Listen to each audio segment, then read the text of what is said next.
ವೀಕ್ಷಕರೇ ನಮಸ್ಕಾರ.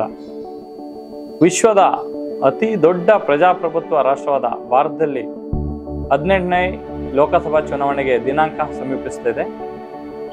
543 ಲೋಕಸಭಾ ಕ್ಷೇತ್ರಗಳಿಗೆ 7 ಹಂತದ ಚುನಾವಣೆ ನಡೀತಾ ಇದೆ.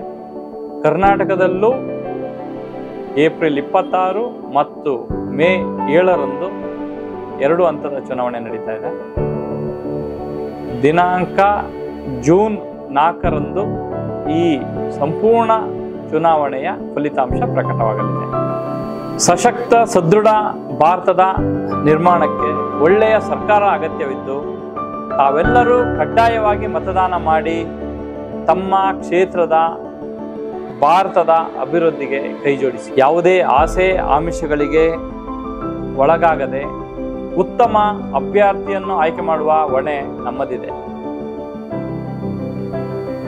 ಉಡುಪಿ ಚಿಕ್ಕಮಗಳೂರು ಲೋಕಸಭಾ ಕ್ಷೇತ್ರಕ್ಕೂ 2ನೇ ಹಂತದಲ್ಲಿ ಚುನಾವಣೆ ನಡೆಯಲಿದ್ದು ದಿನಾಂಕ 26/4/2024 ಶುಕ್ರವಾರದಂದು ತಾವೆಲ್ಲರೂ ತಮ್ಮ ಹತ್ತಿರದ ಮತಗಟ್ಟೆಗೆ ತೆರಳಿ ತಮ್ಮ ಅಮೂಲ್ಯವಾದ ಮತ ಚಲಾಯಿಸಿ.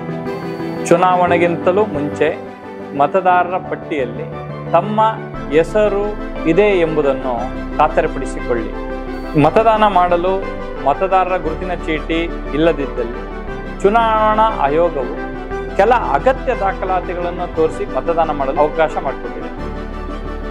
ಉದಾಹರಣೆಗೆ ನಿಮ್ಮ Aadhaar card, PAN card, ration card ಅಥವಾ ಚಾಲನಾ ಪರವಾನಗಿ ಪತ್ರ, ಈ ಕೆಲ ಚುನಾವಣೆಗೆ ಸೂಚಿರುವಂಥ ದಾಖಲಾತಿ ತೋರಿಸಿ ತಾವು ಮತದಾನ ಮಾಡಬಹುದು.